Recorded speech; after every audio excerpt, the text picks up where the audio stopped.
عروستي القمر ربنا يتمم لك بألف خير يا رب. تعالوا بقى نشوف هي جابت ايه في شنطة الميك اب بتاعها. بس طبعا قبل ما نبدأ ما تنسيش تصلي على النبي وتشتركي في القناة وتفعلي زر الجرس ولايك عشان يوصلك كل جديد. ويلا بينا بقى نتفرج مع بعض على حاجات القمر. اول حاجة جابت كده كام باليت اي شادو، فيهم واحدة كتاب اللي هي اي شادو، روج، هايلايتر، بلاشر. دي تكفيها وتغنيها عن حاجات كتير. بس هي فضلت ان هي تجيب اكتر من باليت، كل واحد حسب مقدرته طبعا.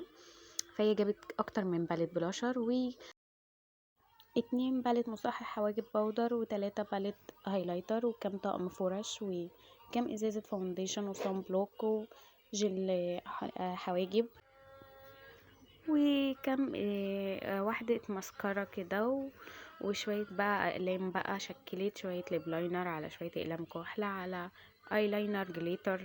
كم ازازة بيدوا شكل حلو قوي قوي على التسريحة، وكم بيوتي بلندر على باودر باف، شوية دلع كده، وبخاخ جليتر وبلاشر، وشوية بقى منتجات للبشرة زي تنية الرموش، حبة مخمرية، الحاجات الحلوة ديت لزوم الدلع بقى والشياكة وكده بقى.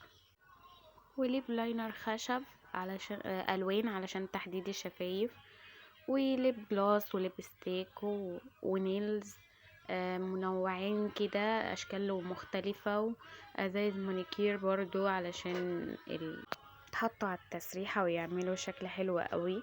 شوية سكين كير كده روتين بقى، فرشة للسنان وسلكات للأذن. وكده نبقى وصلنا لآخر الفيديو. ما تنسوش اللايك والاشتراك وتفعلوا زر الجرس، واستنوا الجزء التاني من توضيب شنطة ميك اب العروسة.